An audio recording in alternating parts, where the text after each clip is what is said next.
That murder case, they left him to die in the desert like a piece of garbage. That's what the sister of a murdered cab driver says about the two people who killed her brother.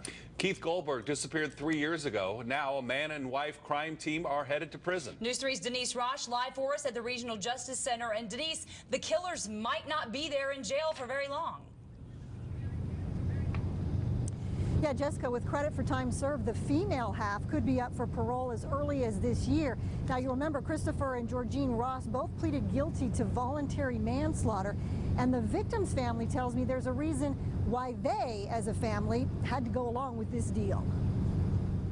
My mom has been so fragile, and so we had to choose her over anything else at this point and just hope that justice prevails. Jody Goldberg calls the past 3 years a living hell, losing her brother Keith and watching their mother's health deteriorate, all because of two people, Christopher and Georgene "Cookie" Ross. There's like a dark cloud that shrouds over our family to this very day. And there's no light. We have had only despair because of what they did. According to police, Goldberg had been dating Cookie, although she was never officially divorced from Chris, an arrangement that was working until January 31st of 2012, when an argument between the three turned deadly. Goldberg was murdered and dumped in the desert near Lake Mead. I want 2 A-team members with hard hats. It would take volunteers with Red Rock Search and Rescue 15 months to find his remains.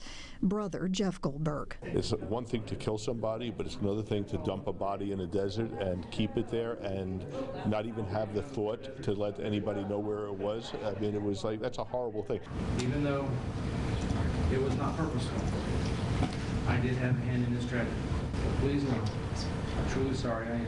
And with that, Christopher Ross was sentenced to 4 to 10 years in prison.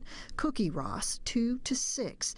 For Keith Goldberg's family, it can never be enough. You can never get it out of your mind. It's something that's going to, I know it's going to stay with me as long as I live. Now, because of this case, there is now a Good Samaritan bill making its way through Congress.